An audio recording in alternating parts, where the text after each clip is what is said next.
Análisis del proceso de producción de amoníaco. Nuestro objetivo general fue el de simular la reacción química que ocurre en el reactor de síntesis del proceso de producción de amoníaco.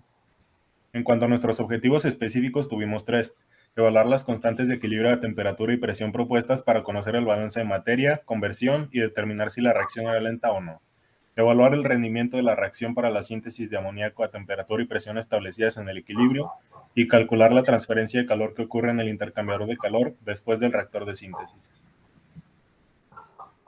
La síntesis de amoníaco se realiza con el método Haber-Bosch. Esta consiste en una reacción química directa en la cual todos sus elementos se encuentran en fase gaseosa. La reacción de formación de amoníaco se caracteriza por ser lenta, reversible y exotérmica. A partir del principio de Leche-Tellier y tomando en cuenta la entalpía de formación, la reacción se favorece al disminuir la temperatura. Sin embargo, la constante de velocidad de reacción aumenta con el incremento de esta, generando de esta manera un dilema al elegir la temperatura de operación del proceso. En cuanto al proceso de producción de amoníaco, tenemos tres etapas. La primera etapa consiste en la reformación catalítica de los hidrocarburos alimentados o de la fuente de hidrógeno utilizada. En la segunda etapa, el monóxido reacciona con vapor de agua a 500 grados para formar dióxido de carbono e hidrógeno. Esto se hace para oxidar el monóxido, eliminar el dióxido y facilitar el cambio catalítico. Una vez eliminado el dióxido a través de absorción química, cualquier residuo de monóxido y dióxido es convertido en metano en el metanador. Y en la etapa 3 tenemos nuestra corriente constituida de nitrógeno e hidrógeno que irá al reactor de síntesis. El diagrama de flujo propuesto por nosotros fue el siguiente, en donde una corriente N1 se va a mezclar con una corriente N4 en un reactor de síntesis donde se va a formar el amoníaco, y a su vez este va a salir en una corriente N2 que va a entrar a un intercambiador de calor y posteriormente a un condensador donde el amoníaco se va a convertir en líquido y se va a refrigerar, se va a refrigerar.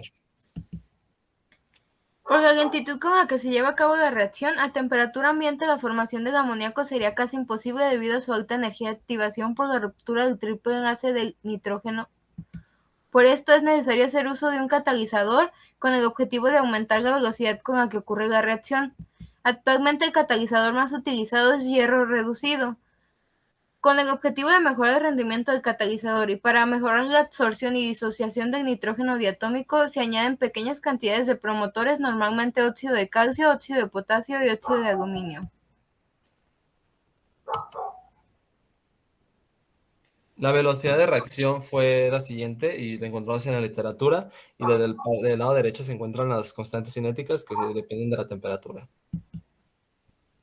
Las condiciones del proceso: las temperaturas de operación rondan entre los 500 grados centígrados y presiones de hasta 1000 atmósferas. En este caso, el proceso se llevará a cabo a 750 Kelvin y 150 atmósferas de presión. Y ahora se evaluará el Kp a 750 Kelvin. Este es el diagrama de flujo anteriormente enseñado. Y como queríamos producir 4705.9 kilomol de amoníaco por día, con este dato pudimos obtener el flujo N1 y a su vez nos quedaban 4 ecuaciones simultáneas por resolver y los resultados de los flujos fueron los siguientes.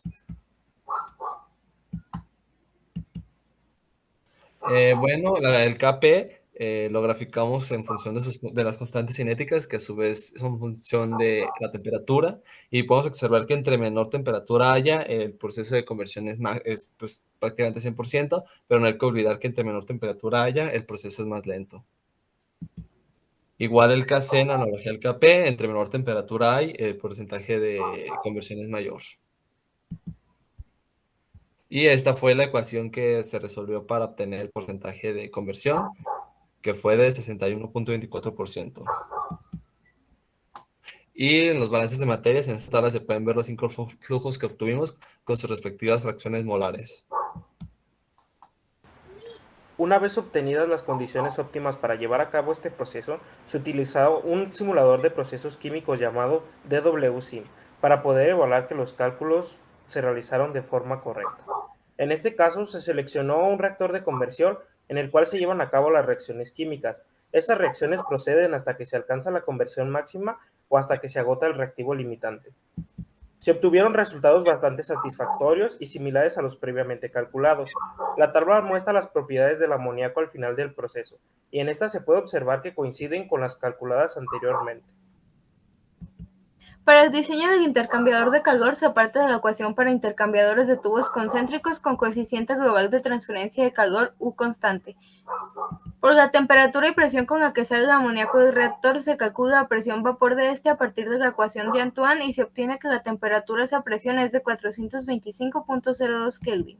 Del flujo de amoníaco que sale del reactor en 12 horas se necesitan enfriar 1.856 kg por segundo de amoníaco.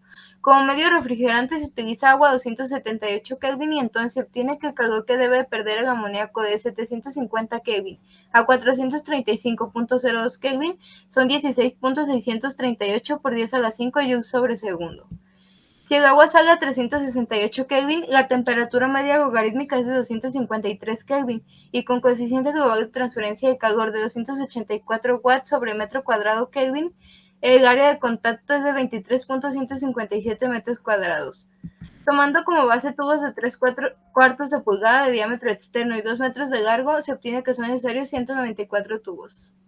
Concluyendo, debido a las características de la reacción, es prácticamente imposible que esta suceda a temperatura ambiente. Entonces, basándonos en el principio de Le Chatelier y cálculos a partir de constantes de equilibrio, se demostró que tanto la temperatura como la presión son parámetros cinéticos críticos en esta reacción, por lo que es de suma importancia tener control sobre estas. Se llevaron a cabo correctamente todos los objetivos anteriormente propuestos, sin embargo, se tiene la consideración que la temperatura y presión de operación elegidas para llevar a cabo la simulación de la síntesis de amoníaco, a pesar de que son muy acercadas al promedio de condiciones de operación a nivel industrial, no son las óptimas para obtener una conversión máxima.